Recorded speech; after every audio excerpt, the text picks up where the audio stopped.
One day, a married couple walks down the street while engaged in a heated quarrel. Strangely enough, instead of being weighed down by anger or grief, both of them feel a twisted sense of relief because their divorce has finally become a reality. As they exchange harsh words, each of them insists that the other should never regret the separation. At the same time, however, both secretly carry the hope that if life gives them another chance, they might be reincarnated and start all over again. During the time when Kurose dates Yuzuka, he convinces himself that he is the luckiest man alive. When their relationship progresses into marriage, he truly believes that happiness will last forever. Yet as the years pass, the reality unfolds differently. Their marriage gradually falls apart, and eventually, they end up divorcing. In those moments, Kurose reflects on the past and blames himself for not recognizing Yuzuka's troublesome habits early on. Reaching a three-way intersection, they prepare to part ways. Although both of them still harbor regret over the divorce, neither chooses to voice it. Kurose mutters a faint farewell, but Yuzuka only half hears it and turns in slight confusion, trying to grasp what he just says. At that very instant, she fails to notice a car rushing toward the crossing. From the sidewalk, Kurose notices the danger and instinctively runs toward her, determined to save her. Then everything dissolves. It is nothing but a dream. Kurose suddenly wakes up to the sound of his younger sister calling him, reminding him that he will be late for school if he keeps sleeping. Disoriented, Kurose looks around the familiar room of his parents' house, puzzled about why he is even there. The last thing he remembers is being involved in a traffic accident. Bewildered, he asks about Yuzuka, but his sister responds with confusion since she has never heard of anyone by that name. Kurose explains that Yuzuka is his ex-wife, but Sana, his sister, dismisses it as delusion, suggesting that he can no longer distinguish between the real world and a game. Her statement leaves him even more unsettled. Sana points out that no girl has ever treated him kindly except her. Slowly, Kurose realizes something feels unusual. His body is lighter, and when he scans the room, he notices that Sana is dressed in a junior high school uniform. Perplexed, he asks about it, and Sana casually mentions that she needs to go to school soon while reminding him to prepare for his own entrance ceremony into high school. It dawns on Kurose that he has traveled back to the past. Shock mixes with wonder as he heads to school, deciding that this is his chance to restart his life. With determination, he bids farewell to the future version of himself who endures endless unpaid overtime and constant exhaustion. He even feels relieved, thinking that this time he will avoid marrying Yuzuka. Yet the moment he steps into his new classroom, his conviction wavers. There, sitting gracefully at her desk, is Yuzuka. Kurose cannot help noticing how cute she looks. Still, he quickly reminds himself of his decision. In this second life, he plans to enter a better company and eventually marry an accomplished young woman with high qualifications. To achieve this, he resolves to stay away from Yuzuka, even though her presence just in front of him unsettles his heart. Before long, the homeroom teacher, Sawashiro-sensei, enters and instructs the students to introduce themselves. Kurose steps forward first, stating his name as Kurose and mentioning his fondness for visiting bookstores. After him, it is Yuzuka's turn.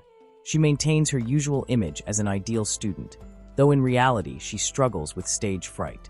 As she speaks, she mistakenly introduces herself as Kurose Yuzuka. The slip immediately surprises Sawashiro-sensei, who hurriedly corrects her, changing it to Koikuwa Yuzuka. For a brief moment, the entire class almost assumes that she is Kurose's younger sister. Yuzuka quickly explains that she has made the mistake only because her name appears right after Kurose's on the roll call. The teacher reassures her that such errors happen often, encouraging her not to worry. Kurose observes her carefully, noticing how she grows slightly nervous even while maintaining a calm outward appearance. For an instant, he even wonders if she retains memories of their previous life together. Meanwhile, some classmates simply assume that Yuzuka is a bit absent-minded. Inside a quiet bookstore, Kurose considers himself fortunate. He notices Yuzuka browsing without the slightest indication that she carries any memories of their past life together. From his perspective, this is reassuring because in the previous timeline their relationship does not even begin until after they graduate from high school. Determined not to repeat old mistakes, Kurose makes up his mind to pass his days more discreetly, avoiding the attention he once attracted. As he reaches for a manga volume on the shelf, Yuzuka suddenly appears beside him. She greets him with ease, treating their encounter as a simple coincidence. For Kuro's, however, the timing feels unnerving. Meeting her so soon unsettles him, and he instinctively pretends that he hardly remembers her. Yuzuka reminds him of the slip she made earlier in class when she introduced herself with his surname. Kuro's apologizes, giving the excuse that he had stayed up too late the previous night playing games. To his surprise, Yuzuka seems intrigued by this new detail, admitting she never expected him to be interested in games and even asking for recommendations. Kuro's wonders why she shows interest in such a topic. Internally, he reassures himself that despite this altered world line, he is still the same person who harbors resentment toward her. In his imagination, he even considers suggesting a non-existent title called Get Out of My Life, though he immediately dismisses the thought, knowing how suspicious that would appear. Instead, he casually recommends Monster Hunter and the Muzu series. Yuzuka reacts with delight, confessing that she enjoys those games as well. Kuro's watches her smile, a smile that feels venomous to him, because it reminds him of the painful words she throws at him in their married life of the past. He struggles to maintain composure, silently battling the memories of insults that used to wear him down. The conversation shifts when Yuzuka asks if he has siblings. He answers that he has a younger sister named Sana. Upon hearing the name, Yuzuka comments on how sweet it sounds. To Kuro's, this reaction raises suspicion. He imagines that Yuzuka might be trying to influence his younger self, shaping him into a man she can control from the age of 15. Yet he also admits to himself that it is possible she only seeks companionship, since she never seems to have close friends. Kuro's suspects that Yuzuka might be testing him, attempting to discover whether he still retains his old memories. When she expresses a wish to meet Sana, he quickly searches for a way to distance himself. He explains that Sana is active in the basketball club and suggests that if Yuzuka truly wants to meet her, she should attend one of Sana's games and cheer for her there. With that, he turns away, determined to cut the interaction short. As Kuro's makes his way home, heavy rain suddenly pours down, uncannily similar to the storm that strikes during the entrance ceremony in his previous life. The memory resurfaces. Lightning once hit the nearby park on this very day. Realizing that his path forces him through that park again, he silently prays that history will not repeat itself. When he enters the park, his steps slow. Under the shelter of a gazebo, he sees Yuzuka sitting alone, her hands pressed against her ears. The sight puzzles him until he remembers Yuzuka has always feared thunderstorms. Even during arguments in their former marriage, she sometimes insisted on sleeping beside him simply because the thunder terrified her. Kuro's has promised himself not to get involved again, yet the vulnerability before his eyes compels him to approach. He walks toward her, asking casually why she is there in the rain. Yuzuka responds with a question that implies he is worried about her, though he deflects by claiming that he is merely curious about whether she has brought an umbrella. Both of them know the truth. Yuzuka never forgets to carry one. More often than not, she even chooses not to, creating an excuse to share an umbrella with him. He recalls how, on another occasion, she gave her umbrella away to a child stranded in the rain. Kuro's debates whether to warn her about the lightning he remembers, but he decides against it. If he reveals knowledge of future events, she might realize he has been reincarnated. Instead, he offers her his umbrella and attempts to leave the gazebo.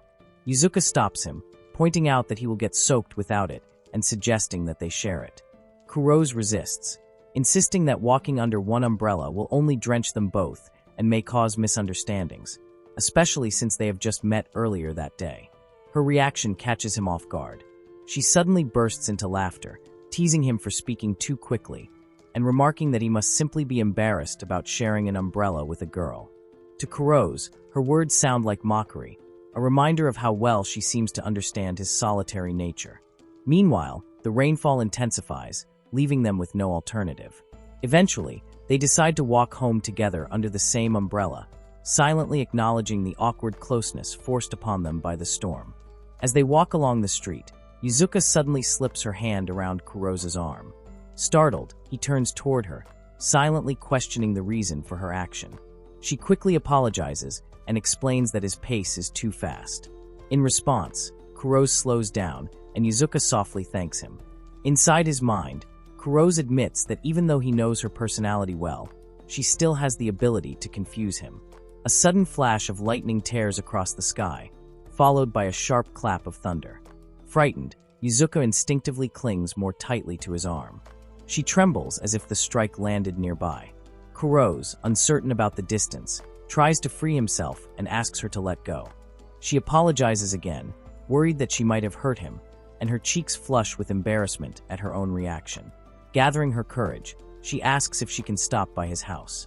Kuro's remains silent, hesitating to respond, until they unexpectedly run into Sana.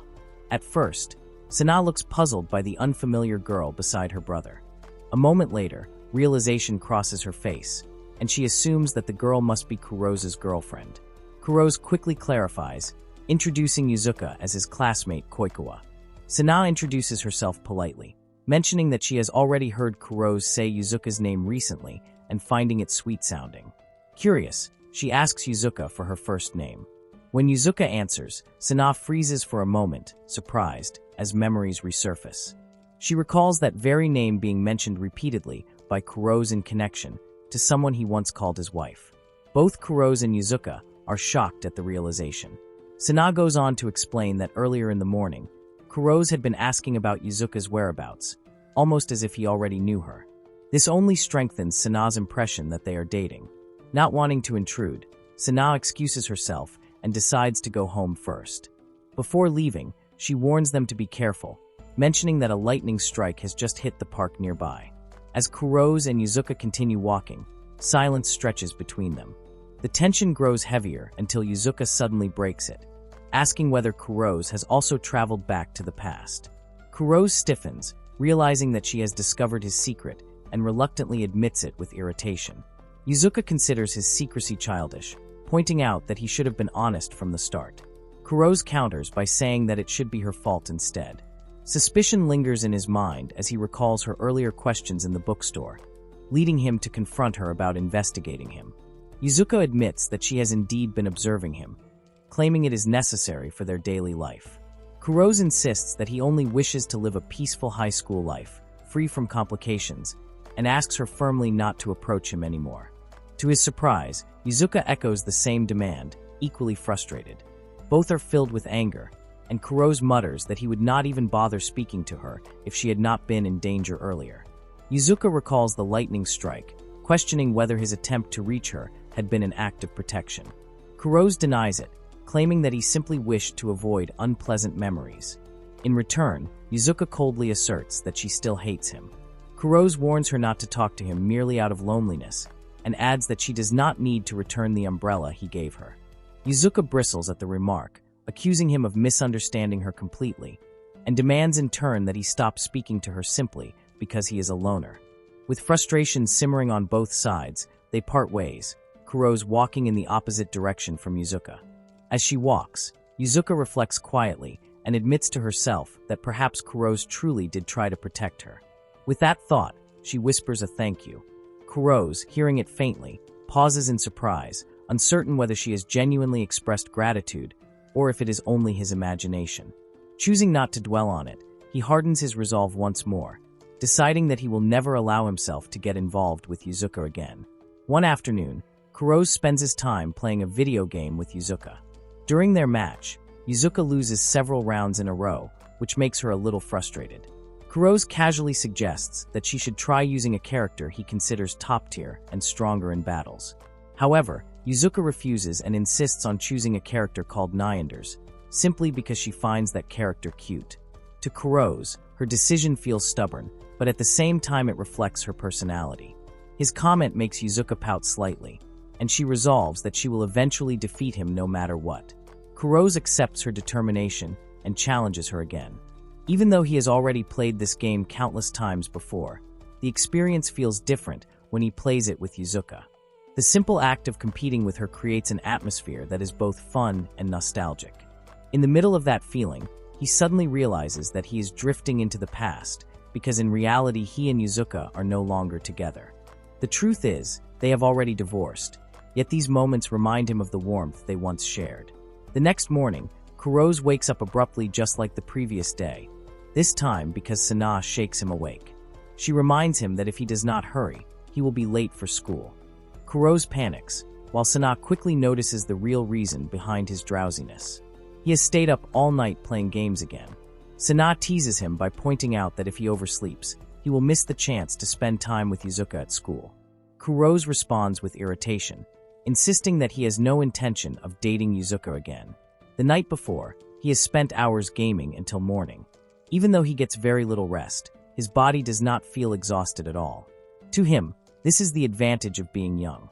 Still, he admits the game itself is not very entertaining because its graphics are outdated. The reason is simple. It is a game that was released 10 years ago. Back in his university days, he often played similar games with Yuzuka, which may explain why her face keeps appearing in his thoughts lately. Sana even notices and jokingly bothers him about it. In reality, Kuro's and Yuzuka ended their relationship after a heated argument the day before. This convinces him to stay away from her and never get involved again. Determined to move on, Kuro's decides to seek out new friends. While at school, he hears many students talking about clubs. The conversations remind him of his own past experience when he once joined one. Some students are drawn to the badminton club, some to the tennis club, and others choose to participate in cultural groups. Kuro starts thinking seriously about which path he should take. In his first life, he only began drawing during his university years and eventually developed some skills on his own. But in this second chance at high school, he realizes he could gain 3 full years of structured practice if he joins the art club. With enough dedication, this path could even help him pursue an art university later. When he opens the door to the art club room, he suddenly freezes. Inside the room, he sees Yuzuka. The sight of her shocks him, and immediately he abandons the idea of joining. He wonders why she is there. It seems possible that she shares a similar thought process, as both of them are otaku at heart. But Kuro's has already made up his mind. He cannot afford to be involved with her again. With that, he begins looking for another option. Eventually, he comes across the Manga Research Club. At first glance, one of the works displayed catches his attention. The art style looks so much like the work of a mangaka he personally admires that he cannot help but praise it. Just then, a girl steps out from inside the room. She assumes Kuro's is interested in joining and encourages him to do so. Without much hesitation, Kuro's agrees. The girl explains that all the senior members of the club graduated the previous year, which leaves her as the only remaining member. She introduces herself as Akabane Chizuru, the president of the Manga Research Club. Kuro's is surprised by the encounter. He realizes that if he does not join, he will miss the chance to work with her, something he would regret later. He then introduces himself properly and asks about the illustration on the door. Akabane confirms that she is the one who drew it. Impressed, Kuro's tells her that her work already looks professional despite her young age. Akabane reacts with mild confusion, wondering why he emphasizes her youth. Kuro's quickly clarifies, saying that he has simply never met anyone with her level of talent in high school before. She thanks him politely, while Kuro's feels nervous because his words almost make him sound older than he really is. Akabane goes on to explain that the club usually creates posters and bulletins for the upcoming cultural festival. To Kuro's, Akabane radiates an aura of ambition and maturity, even though she presents herself modestly. He admits to her that he wants to share the joy of manga with others. While she insists that she is only pursuing a hobby, Kuro's sees her dedication as admirable. For him, working hard at something one loves is just as meaningful as professional work. He notices how carefully she has drawn the backgrounds in her panels, which impresses him even more. Akabane acknowledges his sharp observation. Kuro's concludes that she has polished her skills to an extreme level, making her comparable to professionals in the field. He develops a sense of respect for her artistry. Hearing this, Akabane laughs softly and confesses that she feels a little embarrassed by such compliments.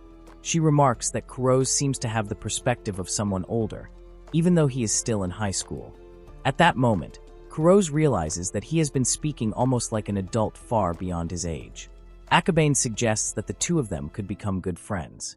She invites him to join her and create manga together.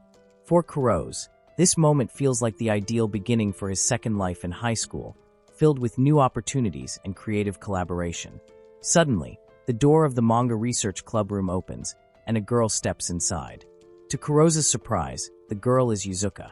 The sight of her shocks him, because only a short while ago he saw her enter the art club. He cannot help but wonder why she would appear here of all places. Yuzuka explains her reason. In the art club, she has realized that most of the members are male. If she remains there, the group might not last long, and she believes her presence could unintentionally become a burden. For her, it feels more natural to move elsewhere. Hearing this, Kurose becomes uneasy and warns her not to use that kind of excuse just to wander into the manga research club. Yuzuka, however, admits that this particular club captures her interest. It does not only attract Kurose, but also draws her in as well. She insists that she genuinely wants to join. Akabane, who has been quietly watching, immediately asks whether Yuzuka is truly serious. When Yuzuka confirms her decision, Akabane's face lights up with joy. The thought that the club might actually gain new members fills her with excitement. Curious, Akabane asks Yuzuka what kind of manga she enjoys. Yuzuka explains that she likes works that form the foundation of children's anime. Akabane interprets this as an appreciation for the long-running series Onipara and praises her taste. The conversation quickly develops into an enthusiastic exchange about that anime. Coincidentally, Akabane has collected the series herself, which makes the discussion even more animated. The two girls connect almost instantly, their shared interest bridging the gap between them. Kurose, standing nearby, can only watch in astonishment. It surprises him how easily Yuzuka and Akabane grow close through their shared otaku culture. Yuzuka admits that she feels thrilled to finally talk about such topics again. Lately, she has not had the chance to discuss anime or manga with anyone, and this conversation feels refreshing to her. Akabane warmly welcomes this side of Yuzuka, assuring her that she can talk about these things as much as she likes if she decides to officially become part of the club. Kurose begins to panic. He remembers clearly how Yuzuka once expressed her frustration toward manga. He reminds her of that moment, but Yuzuka responds with her own reasoning. The only reason she became upset back then was because Kurose forced himself to stay awake for 3 nights in a row, trying to finish his own doujin work. That experience left her irritated. Kurose argues that he has already made it up to her by taking her on a 3-night trip to a hot spring resort. But Yuzuka counters that she paid for the trip herself, to which Kurose replies that she refused to accept any treat from him during that time. Their exchange grows slightly heated, with memories of the past surfacing between them. But eventually, Yuzuka softens. She admits that, despite everything, she truly enjoyed that trip with him. Just as the air between them shifts, Akabane raises a camera and begins taking pictures of the two of them together. Yuzuka turns to her in surprise and asks what she is doing. Akabane calmly explains that she is gathering material for her manga. In her view, the way the two of them interact resembles the quarrel of a couple, and scenes like this are rarely captured in photos. Both Kurose and Yuzuka immediately protest, insisting that what she sees is not a lover's quarrel. Still, Akabane teases them by suggesting that they really do look like a couple. She even goes as far as to say that the way they bicker resembles the long-familiar dynamic of a married husband and wife. Both Kurose and Yuzuka deny the claim again, but Akabane simply laughs it off. To ease the tension, she reminds them that since they are here in the manga research club, the best thing they can do is to focus on discussing manga instead. For her, that is the true purpose of this gathering and the path forward for their shared activities. Akabane eventually brings up another topic, asking whether the two of them know about a certain manga titled "I Wish My Singing Reaches You."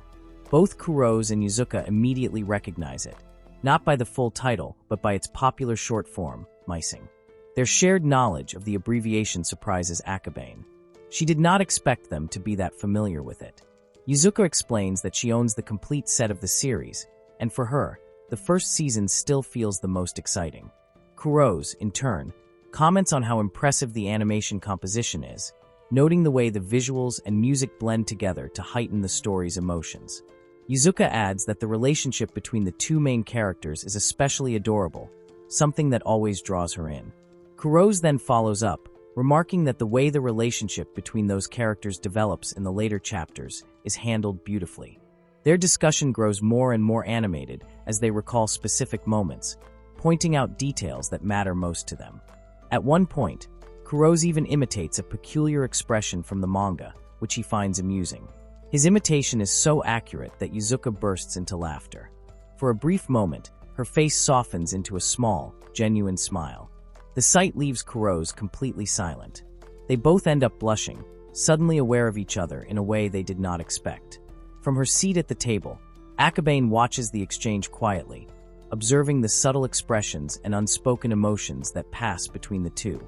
Realizing how carried away they are, both Kurose and Yuzuka quickly apologize to Akabane for forgetting her presence.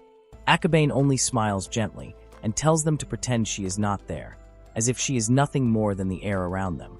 Relieved, the two of them return to their discussion of the manga, diving even deeper into the possibilities of how the story might develop. Their shared imagination amazes Akabane, who notices how vividly they can picture potential future scenes. At one point, she even teases them by suggesting that they must have had a close relationship before to be able to connect so naturally. Both immediately deny it in unison, insisting that nothing of the sort ever happened. Akabane laughs and reassures them that she is only joking, but she cannot ignore the way their conversation flows with such ease. Eventually, the room falls into a momentary silence. Akabane senses that she might have intruded too much and decides to step back. She then shares her observation with them. If the two of them choose to reconcile, both would benefit. In her eyes, having someone who shares the same feelings and perspectives is a rare treasure. Her words make both Kurose and Yuzuka feel shy, caught off guard by the depth of her statement. Kurose, in particular, feels an odd mix of embarrassment and discomfort. It seems almost humiliating for him to be lectured by someone who is, from his perspective, 10 years younger. Yet at the same time, he knows Akabane has a point. Despite the quiet weight of the moment, reality soon interrupts. Akabane assumes they will both be joining the manga research club, but Kurose quickly refuses to commit as long as Yuzuka remains a member. Yuzuka responds with the same resolve. Neither of them wants to admit the real reason, but their lingering frustrations remain. Kurose cannot help but drift into his memories. He recalls the past, when playing games with Yuzuka used to be one of his favorite escapes. Back then, he would often spend long hours gaming, only to eventually feel the boredom creeping in. One day, when he met Yuzuka, he opened up to her about his love for games. At first, he had been afraid to share it, worried that she might laugh at him or belittle his hobby. Instead, her reaction was the complete opposite. Yuzuka praised his skill and even asked him to teach her how to play. Kurose was stunned that she would want to join him in something so personal. Though Yuzuka was never an otaku, she still showed genuine curiosity toward his world. She stepped into his interests with an open heart, trying to understand and even enjoy them alongside him. Those memories linger as proof of what they once shared. In his present thoughts, Kurose realizes that they might have failed as husband and wife in their previous life together. But as friends, perhaps there is still a chance for them to simply enjoy each other's company. To his surprise, Yuzuka seems to reach the very same conclusion. Deep inside, both carry the same unspoken thought, that maybe, even if love faltered, companionship is still possible. On a quiet spring day, Kurose lies in his room, staring blankly at the screen of his smartphone. He reflects on his youth and imagines how the season of spring should bloom for him, believing that his own youthful springtime will come alive through the manga research club. He expects that his days there will be filled with joy, especially because of the presence of Akabane, an admirable senior who inspires him. Yet, the reality surprises him in an unpleasant way when Yuzuka, his former wife whom he dislikes deeply, suddenly decides to join the same club. Even though her presence irritates him, Kurose notices something different whenever he talks with Yuzuka. Conversations with her about manga feel unexpectedly engaging, while discussions with his classmates turn out to be less enjoyable than he anticipates. He realizes that being older does not necessarily mean his preferences align with theirs. The younger students, instead of diving into meaningful aspects of the stories, only focus on trivial things such as the underwear of certain characters. To Kurose, this immaturity confirms his view that they are still nothing more than children. In that moment, a sudden urge rises within him. He feels like reading manga again, and the thought grows so strong that he decides to leave the house. His steps carry him toward the nearby net cafe, a place that once served as his refuge during exhausting years at the company. In the past, he used to visit there simply to rest his tired body after endless work. Now, however, the net cafe holds a different meaning, an opportunity to indulge freely in all the manga he wants without any restriction. As he walks through the familiar streets, fate intervenes. He unexpectedly runs into Yuzuka, who also seems to be on her way to the same cafe. They lock eyes for a moment, both equally surprised to encounter each other in that place and at that time. Each wonders why the other is there, though the reason turns out to be the same. It is a day off, and both wish to spend it immersed in manga. When they reach the reception desk, the attendant asks whether they would like to share a room. Both immediately decline, explaining that they did not come together. However, the receptionist explains that all single rooms are occupied, and only a double room remains available. The room is equipped with a couple's seat, which makes the situation even more awkward. Kurose and Yuzuka quickly deny being a couple, but the staff assures them that the room can still be used even if they are not romantically involved. Yuzuka finds herself in a small dilemma. She does not want to give up the room to Kurose, but she also does not want to trouble the employees further. Eventually, both agree to occupy the same room and quietly begin reading. Yet the atmosphere is tense. Kurose feels uncomfortable because Yuzuka is seated far too close to him, and the closeness unsettles him more than he expected. As they continue reading, Yuzuka suddenly reaches for the fourth volume and asks to borrow it. Kurose wonders why she does not choose something else, but Yuzuka insists that it is fine because she enjoys the same series. He remembers that this used to be the case in the past, back when they often discussed manga with unrestrained enthusiasm. For Yuzuka, the act of reading together brings back Akabane's words about forming relationships that allow two people to share both feelings and perspectives. When Kurose glances at the page Yuzuka is reading, nostalgia strikes him. He recalls the old story and feels a sense of familiarity. They begin to discuss the scene, which involves the protagonist's 10 former allies making their reappearance. One character, who once quarreled with Kojiro, parts ways with him and faces personal struggles alone, only to cross paths with him again later. Despite their history of conflict, the characters end up cooperating against a common enemy. Their attacks are perfectly synchronized because they still remember each other's habits. Although they treat each other roughly, there remains an undeniable bond, something akin to affection. To Yuzuka, the two characters resemble inseparable friends who share an unspoken loyalty that survives even through hardship. The conversation shifts when Yuzuka recalls reading many volumes of Tentama while visiting Kurose's house in the past. Kurose casually mentions that he owns the complete collection, which makes Yuzuka laugh. Her laughter puzzles him, and he asks why she finds it amusing. She explains that she remembers his behavior when he once came to her room, describing his awkwardness as funny. Kurose admits that it was the first time he had ever stepped into a girl's bedroom, and he recalls how nervous he felt. He also assumes Yuzuka was just as tense at the time. She confirms this, explaining that it was her first experience inviting a male friend into her private space, and even more so because they were already dating at that point. As they exchange memories, their voices gradually grow louder. From the next room, someone complains that they sound like they are arguing. Realizing how noisy they have become, both quickly lower their voices, aware that the cafe is not meant for such lively conversation. Kurose, however, feels dissatisfied, believing that the discussion between them still remains unfinished. A silence follows, but even in silence, small sounds escape them, so much so that another complaint arises from the neighboring room.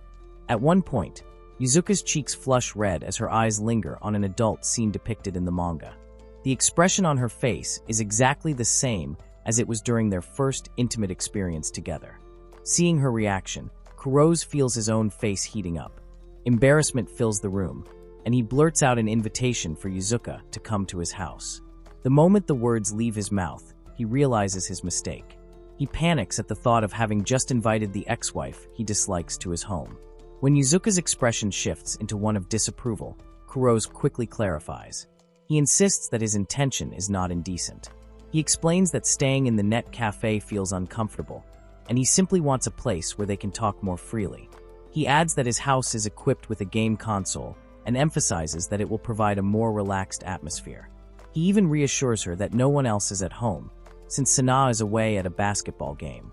Still, he makes it clear that he will not force her to come along if she does not wish to. Yuzuka agrees to come to Kurose's house without any hesitation, and her calm acceptance makes Kurose believe that she truly wants to continue the conversation they had earlier. When they arrive at the living room, Yuzuka immediately notices a game cartridge on the shelf. It is Strange Fighter 4, a title she remembers fondly and considers fun.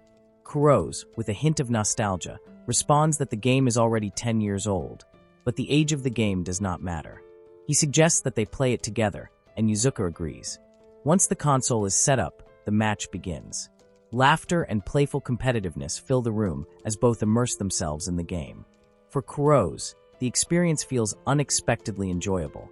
He recalls playing the same game alone just yesterday, but the session felt empty and dull at the time. With Yuzuka by his side, however, everything feels different. Her presence makes the simple act of gaming lively and fun. Despite her enthusiasm, Yuzuka loses repeatedly.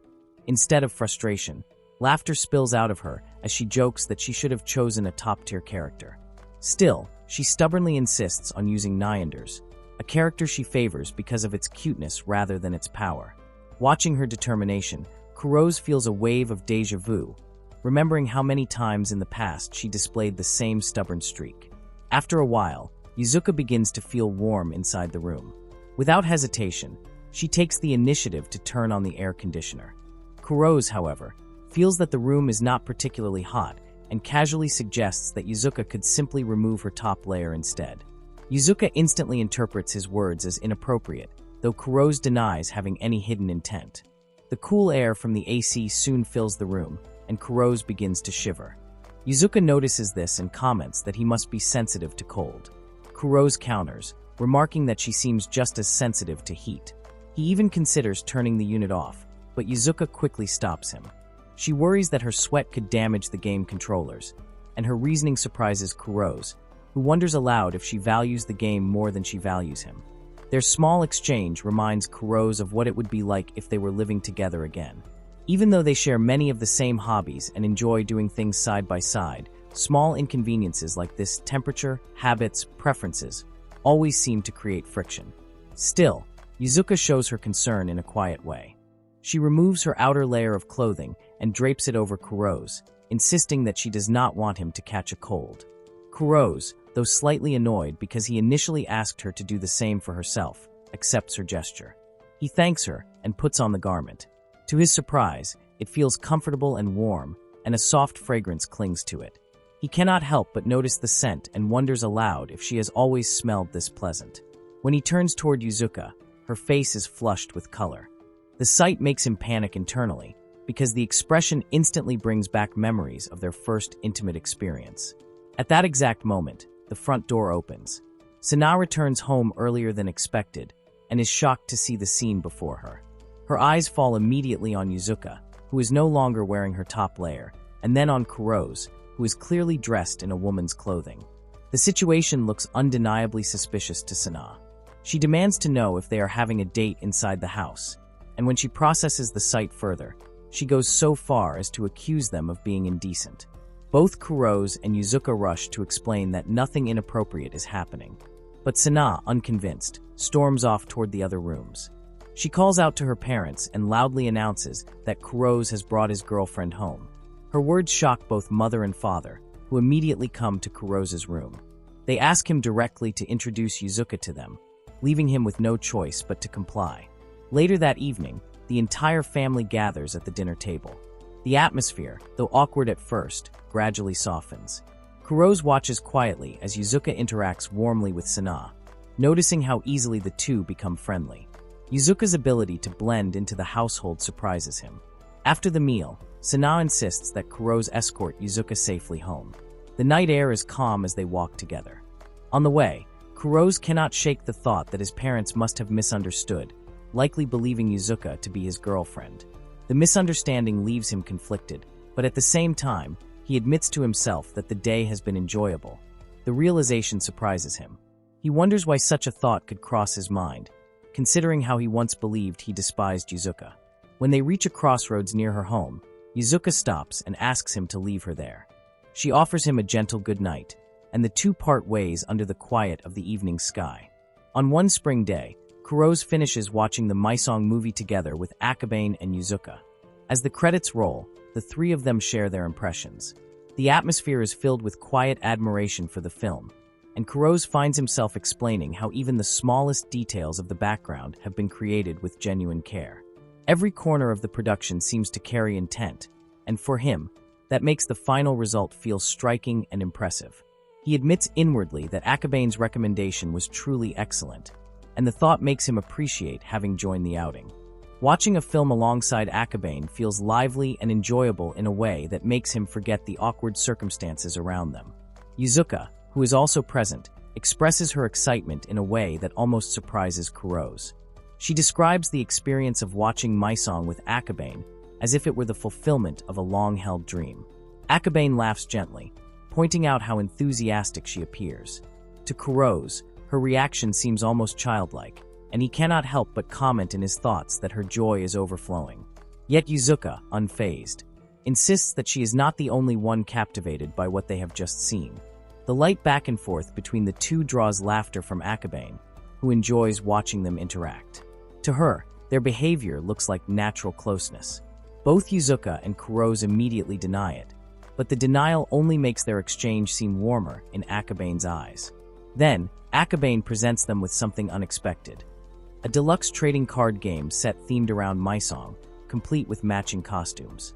Kuro's is surprised and wonders aloud if this could be the legendary box set that also comes with cosplay outfits. Yuzuka, equally amazed, questions whether such a set could fetch a high price on an auction website. Akabane casually explains that it is not considered premium now, but perhaps in 10 years it might become valuable. Both Kuro's and Yuzuka momentarily forget that they are living in the past, caught up in the excitement of holding something that feels special. Akabane suggests that the two of them try playing the game at home, and they readily agree. Not only do they accept the gift, but they also invite Akabane to join them for a session.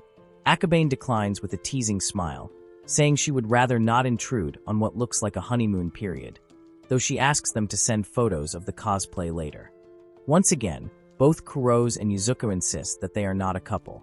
Eventually, Kuro's and Yuzuka find themselves back at Yuzuka's home, trying out the trading card game together. As Kuro's looks around the room, he cannot help feeling astonished. Since their high school years, Yuzuka has lived in such a comfortable and well-kept house. In his mind, he imagines her father must have deeply cherished her to provide such an environment. At the same time, another thought lingers. He is surprised that Yuzuka dares to invite her ex-husband into her personal space so openly. Their play session is suddenly interrupted when Kuro's stomach growls audibly, and Yuzuka notices. Without hesitation, she heads to the kitchen and decides to prepare a meal. A short while later, she brings her cooking to the dining table and encourages him to eat while it is still hot. Kuro's is caught off guard, recognizing immediately that she has prepared his favorite dish.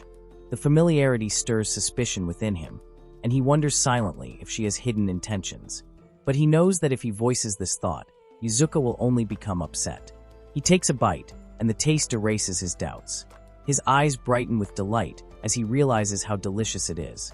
The flavor carries warmth and skill that only Yuzuka can bring. He praises her cooking, and the compliment makes her cheeks flush red.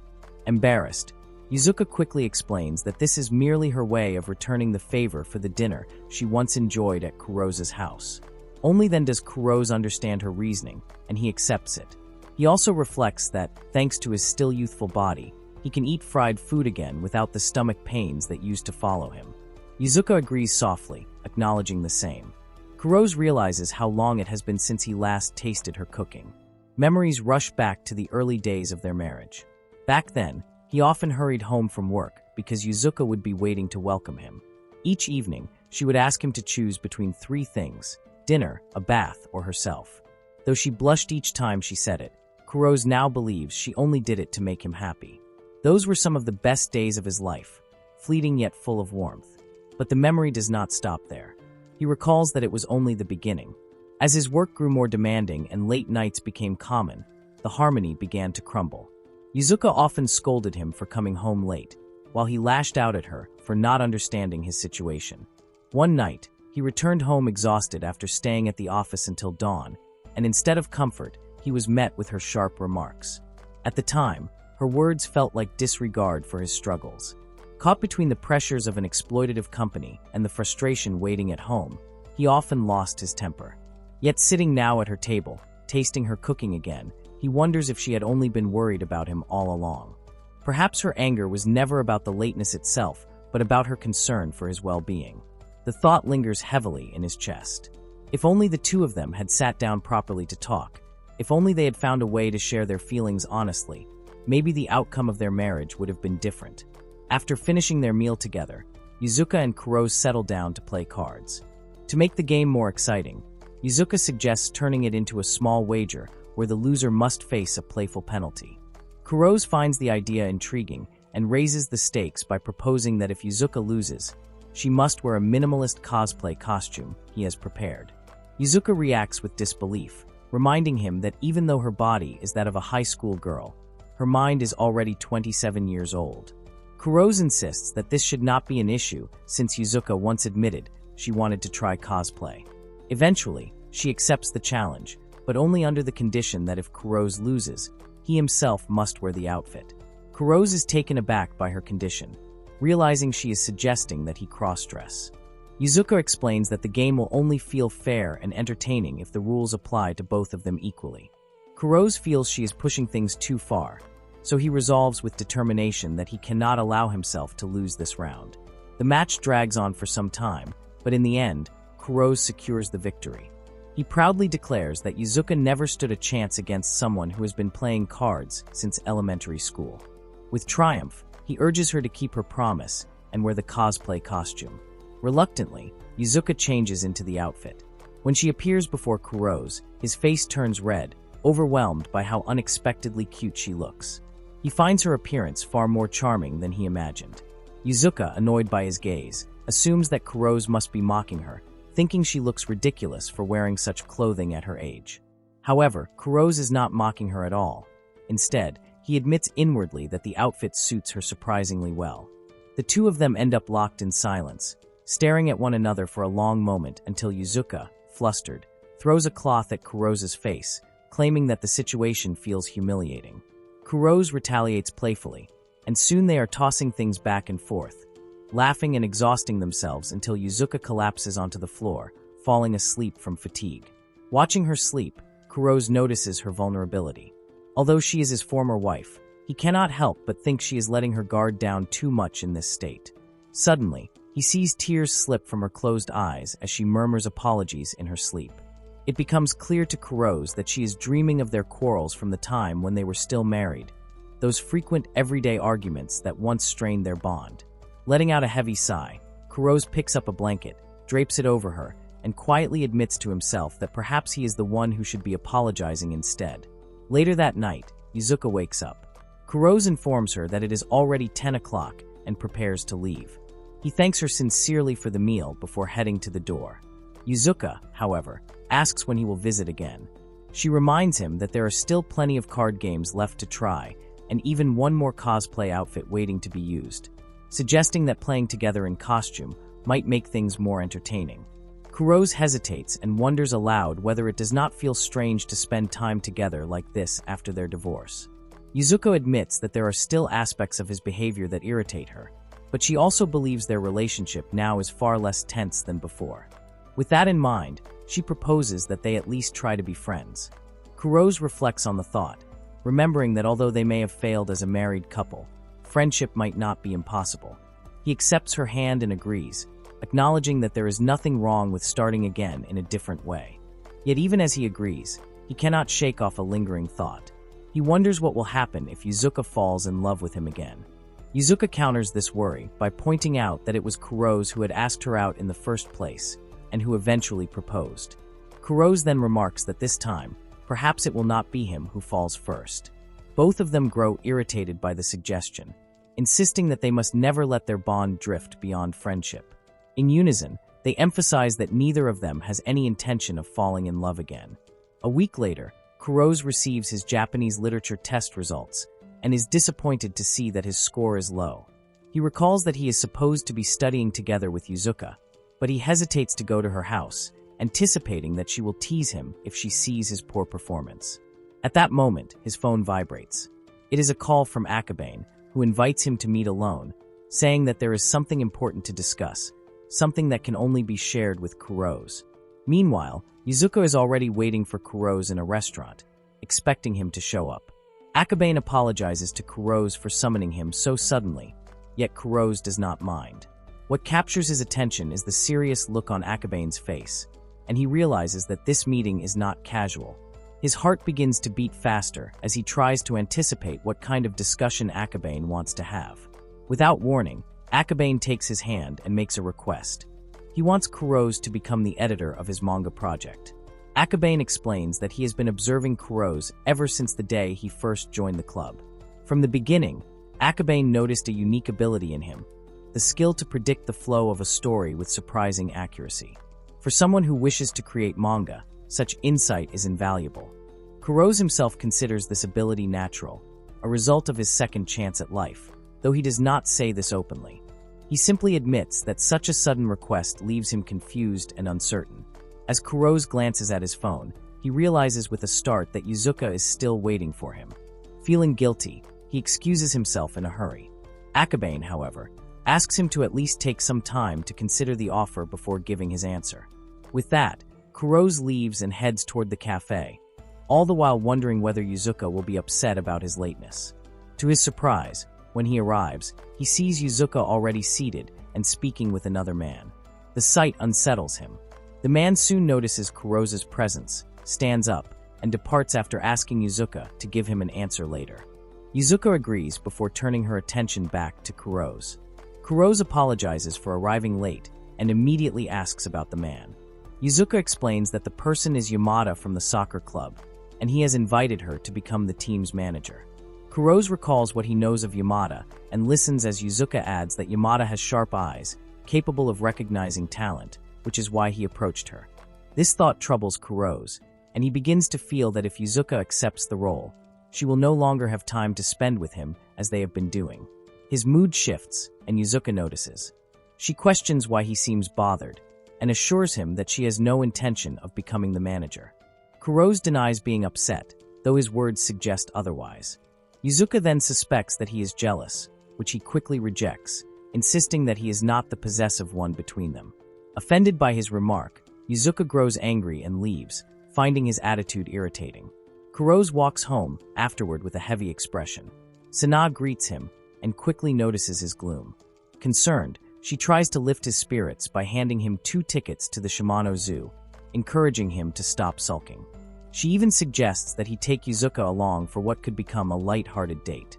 When Kuroz examines the tickets, he notices the printed illustration belongs to an anime that Yuzuka loves. Later, alone in his room, Kuroz reflects on the day's events. He feels that his argument with Yuzuka has created an awkward distance between them, something that never existed back when they were dating. During their time as a couple, they rarely fought. He remembers one occasion when Yuzuka had asked him to take photos for a report and later said goodbye with her usual warmth. On another occasion, when he made her wait too long, he apologized to her and noticed her sad expression. At the time, he realized her sadness stemmed from the belief that he still held an interest in women with idol-like qualities. Kuroz recalls being distracted by Yuzuka's cuteness and thinking that her jealousy was triggered only because he had spoken with a seminar partner. Wanting to reassure her, he once asked just how much she truly loved him. In return, he declared that Yuzuka was the cutest of all and the only one in his heart, urging her not to worry. Yuzuka blushed deeply, confessed the same feelings, and embraced him tightly, claiming that Kuroz was her one true love. But those days of affection eventually faded. After their marriage, arguments grew more frequent. Their tempers clashed, and their ability to forgive one another weakened with time. Small frustrations piled up, grievances turned into heavy burdens, and in the end, the accumulation of unresolved conflicts led to their divorce. Kuroz knows deep down that he should apologize to Yuzuka, yet he resists taking the first step. Pride holds him back, even though he realizes that in this case, he truly is at fault. The weight of this makes him feel embarrassed and awkward. Wanting to make amends, he decides to take the initiative by inviting Yuzuka out. He calls her, and to his surprise, her voice carries a tone of shock. Curious, he wonders why she sounds that way, only to hear that she had been about to call him at the very same moment. He recognizes once again that, in moments like these, there is a strange synchronicity between them. Yuzuka asks what prompted his call, and Kuroz explains that he has 2 tickets to the zoo and wants her to join him. Her response makes him feel as though she is pushing him to be more direct, but instead of confessing openly, he hopes she can pick up on the hint. He repeats that he has 2 tickets, only to be interrupted when Sana suddenly appears, grinning as she eats an ice cream. Irritated, Kuroz realizes she has been eavesdropping. Sana teases him, pointing out that Yuzuka will never understand his true feelings unless he expresses them clearly. Frustrated, Kuro's shoos Sana away, telling her to leave and dry her hair. On the other end of the call, Yuzuka has heard everything. She reaches out again, and this time Kuro's apologizes, then asks whether she likes animals. He explains that if she comes with him, they can enjoy themselves together. Yuzuka accepts his invitation, and relief washes over him. Kuro's adds that he wants to discuss what happened before, which prompts Yuzuka to ask whether he means the matter concerning Yamada. She clarifies that Yamada is not interested in women at all. She recounts attending a reunion at the age of 25 and seeing Yamada, who by then had transitioned into a woman. Kuro's finds the revelation hard to believe. Yuzuka assures him that she has no relationship with Yamada and no intention of becoming the soccer team's manager. She asks if he is still upset with her. Kuro's admits that he no longer feels angry and even apologizes for lashing out at her when she had done nothing wrong. Yuzuka is surprised by his sincerity, but she gently tells him not to worry, since what has already happened cannot be changed. When the weekend arrives, Kuro sees Yuzuka bursting with energy in the morning. She explains that her excitement comes from the zoo's collaboration event with Anipara, something she has been looking forward to. Together, they spend the day exploring the grounds, watching the tigers, strolling through the aquarium, visiting the rabbit enclosure, and even feeding giraffes. Yuzuka's joy is so vivid that Kuro feels grateful just to be beside her. At one point, she proposes that they should go on dates like this more often, doing similar things together. Kuro reflects that, although they are no longer bound as husband and wife, he at least wants to maintain a good and lasting connection with her. He accepts her suggestion, silently committing himself to that idea. Not long after, at school, Akabane presents an idea for the club, a training camp at a hot spring and managed by his grandparents. Both Kuro and Yuzuka light up at the thought. Yuzuka never expected Akabane's family to run such a place, and imagines that they must be doing well. Akabane describes the inn as offering beautiful scenery, situated in a quiet village, making it an ideal location for their retreat. Kuro, meanwhile, drifts into thoughts of what it might be like to see Yuzuka and Akabane together in the hot spring baths. Almost as though she senses his wandering imagination, Yuzuka calls him out, suggesting that he is imagining Akabane in a yukata. She warns him not to let his mind wander into indecent places, while Kuro quickly denies the accusation. Akabane laughs at how easily Yuzuka seems to guess his thoughts, remarking that the minds of couples often move in sync. Both Kuro and Yuzuka, flustered, respond in unison, insisting that they are not a couple. They finally arrived at the hot spring lodge owned by Akabane's family. After the long journey, everyone felt exhausted. Akabane then led the way and showed them the onsen inn, with Yuzuka and Kuro quietly following along. Soon, the training camp for the Manga Research Club officially began, with Akabane taking the lead. Although it was meant to be a training camp, Kuro couldn't help but feel as if it was more like a holiday. Together, he and Yuzuka gazed at the scenery of the countryside, something so unfamiliar to them that it left Akabane puzzled. With curiosity, Akabane asked if the view of the village had really captivated them that much. Both Yuzuka and Kuro replied that they rarely ever saw scenery like this, which explained why it seemed so enchanting. Despite the relaxing environment, both Yuzuka and Kuro couldn't completely enjoy the trip, and one of the reasons was Akabane himself. Even so, they made a point of placing Akabane between them, declaring that he was the star of the day. Because of that, they felt a strange responsibility to protect him no matter what might happen. A week earlier, Akabane had submitted a manuscript for the summer season and shared it with Kuro and Yuzuka. After reading it, both of them were astonished by the quality and agreed that it was brilliant. They even considered Akabane a genius, which made him smile in gratitude.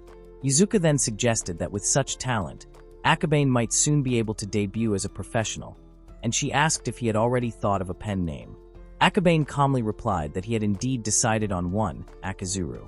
At that moment, both Kuro and Yuzuka froze in shock and fell silent. Akabane went on to explain that the name was a simple combination, aka taken from Akabane and Zuru from Chizuru. Curious about their sudden reaction, he asked what was wrong, but both of them quickly brushed it off, saying it was nothing. The truth was far heavier than they could admit. Back in their college years, the manga that had first brought Kuro and Yuzuka together was Conqueror of the Skies, a series written by the famous mangaka known as Akazuru. That was why hearing the name left them stunned. If that were all they knew, they would have been overjoyed. But both of them also carried knowledge of what was yet to come. In the middle of Conqueror of the Skies serialization, roughly 10 years from now, the author would pass away at a tragically young age. The cause of death, anaphylactic shock from a hornet sting. Even more chilling, in one of Akizura's past interviews, something Yuzuka and Kurose remembered clearly. The author had explained that his characters were always placed in countless life-threatening scenarios. When asked about the most terrifying experience in his own life, he recalled the time when he was a third-year high school student. During a training camp at his grandfather's onsen, he had almost died after being stung by a hornet. That interview revealed the cruel truth. 10 years after that first incident, Akabane would suffer another sting, one he would not survive. But right now, standing at this very onsen, Akabane had not yet been stung for the first time.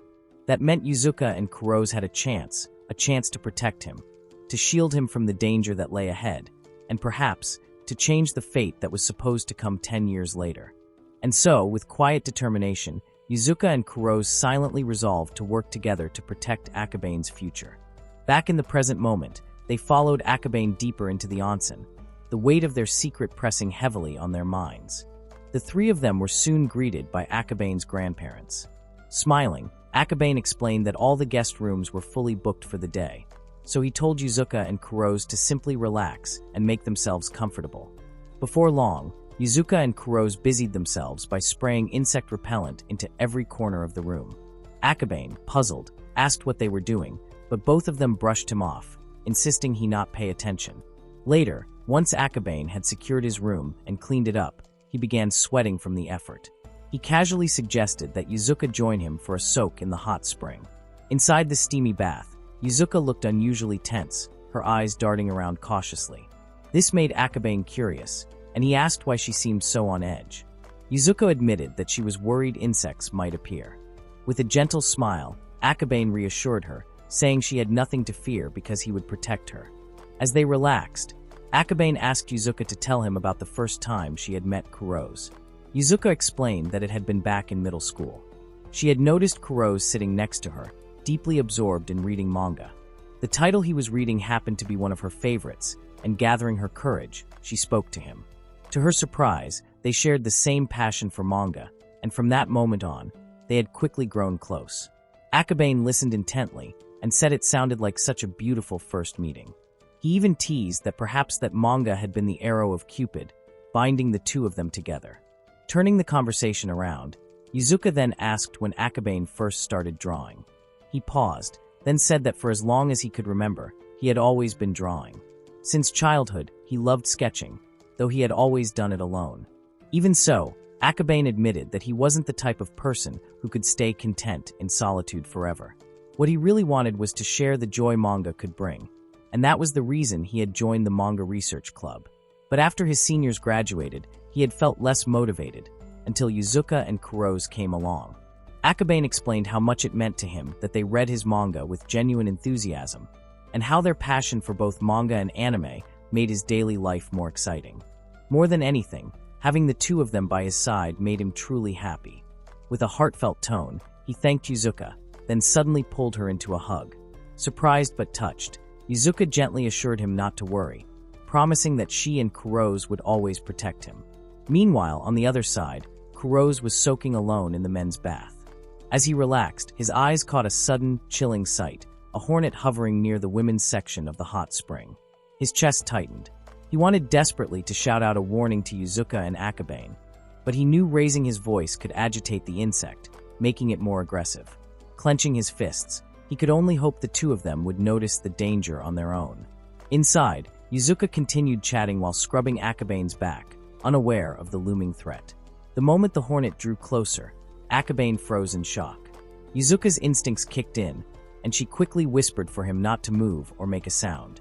On the other side of the partition, Kurose listened tensely, every muscle in his body taut. He knew the safest way to deal with a hornet was to avoid sudden movements, remain silent, and slowly retreat without provoking it. But if the hornet decided to attack, Yuzuka and Akabane wouldn't stand a chance. Kurose's heart pounded with dread. He could only pray they would escape unharmed. Suddenly, Akabane's trembling voice breaks the silence. He apologizes to Yuzuka, assuring her that he has no hidden intentions behind holding her so close. From the men's side, Kuroz, worried about what might be happening, leans closer and peeks through a small gap. What he sees makes his heart tighten. Yuzuka and Akabane are clinging to each other, completely still, while the hornet circles menacingly above them. They seem cornered, unable to move without risking an attack. Kuroz freezes, his mind racing. If they try to escape now, even the smallest misstep could provoke the hornet, and the consequences might be fatal. He wonders if this is the moment that proves the future is unavoidable, no matter how hard they try to change it. Then, breaking his chain of thought, Kuroz hears Yuzuka's faint voice calling out to him for help. His chest tightens even more, and without thinking, he pushes away the bamboo partition that separates the men's and women's baths. His decision is clear: he will protect them, no matter what. On the other side, both Yuzuka and Akabane flinch in shock when they see Kuroz suddenly stepping into view, even though they are both bare and vulnerable in the water. Kuroz, however, has no time for embarrassment. He shouts loudly, drawing the hornet's attention to himself. Yuzuka and Akabane realize at once what he is doing, risking himself to distract the insect from them. Kuroz quickly pulls out the insect repellent spray he has been carrying with him all along, prepared for exactly this kind of danger. With one firm motion, he aims and releases a sharp spray. The mist hits the hornet directly, and after a tense moment, the creature falls lifeless to the floor. Relief floods through Kuroz as his breathing steadies. He knew carrying that spray everywhere might one day prove useful, and now it has saved them. Akabane thanks him earnestly, his voice heavy with both gratitude and relief. Kuroz brushes it off, saying that what matters most is that both of them are safe. In the heat of the moment, Yuzuka throws her arms around Kuroz, tears spilling down her cheeks. Her towel slips loose, exposing her body, but she hardly notices. She thanks him over and over for protecting her. Kuroz, overwhelmed by the intensity of her emotions, embraces her back without hesitation. As he does, Yuzuka suddenly realizes that Akabane is watching them.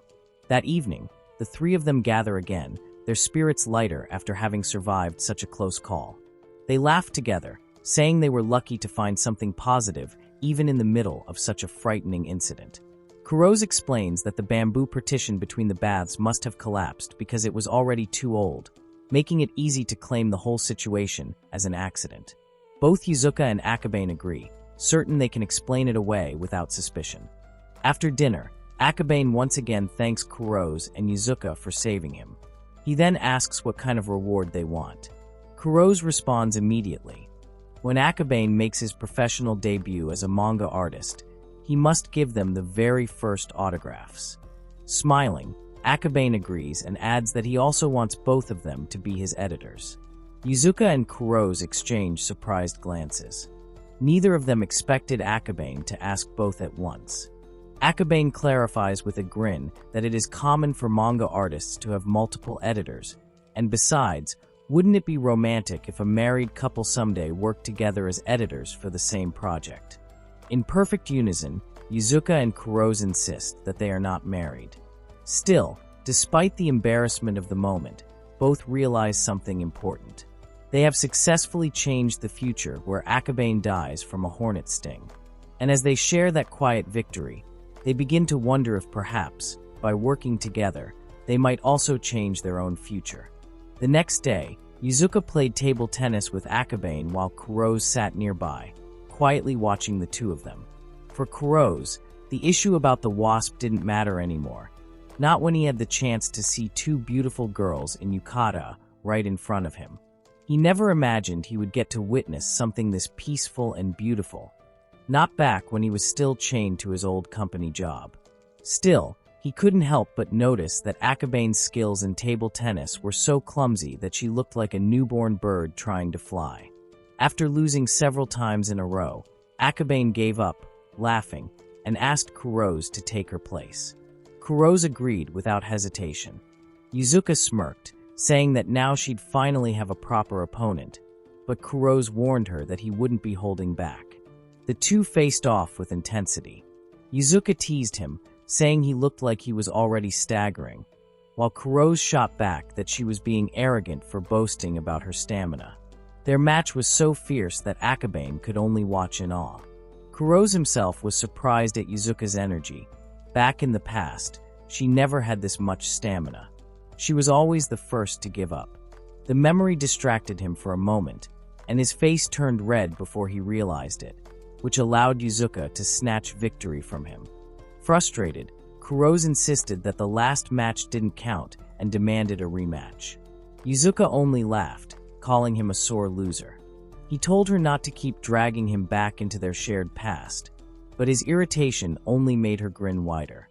Meanwhile, Akabane's grandmother called out, telling them that dinner was ready. The three of them sat down to eat together, enjoying the meal before Akabane reminded them of the real reason they were there, working on her manuscript. She asked Kuroz and Yuzuka to just relax and support her while she drew. They both agreed. Akabane began sketching, her pen moving smoothly across the paper. Yuzuka and Kuroz leaned over to look at her work, both impressed by the quality. Kuroz thought to himself that if he ever wanted to seriously become Akabane's editor, he would need to attend a good university and push himself harder. When Akabane finished her first character design, she proudly showed it to them. Yuzuka beamed, saying the character looked adorable, while Kuroz nodded and remarked that it was really well done. Curious, he asked if the story was going to be a rom-com. Akabane explained that the theme of the upcoming contest was love. Yuzuka tilted her head and asked what kind of story Akabane had in mind. With a bright smile, Akabane explained, it would be about a boy and girl in high school. They were in love, but neither of them could admit their feelings. Instead, they argued constantly, their relationship crumbling little by little until it seemed beyond repair. But then, a sudden accident would open their eyes, making them realize how deeply they cared for each other. In the end, they would reconcile and rebuild their relationship stronger than before. Yuzuka sighed softly, calling the story beautiful, and Akabane thanked her. But Kuroz, sitting quietly beside them, felt a strange familiarity in the plot. He couldn't shake the thought that real life wasn't as neat or forgiving as the stories people wrote.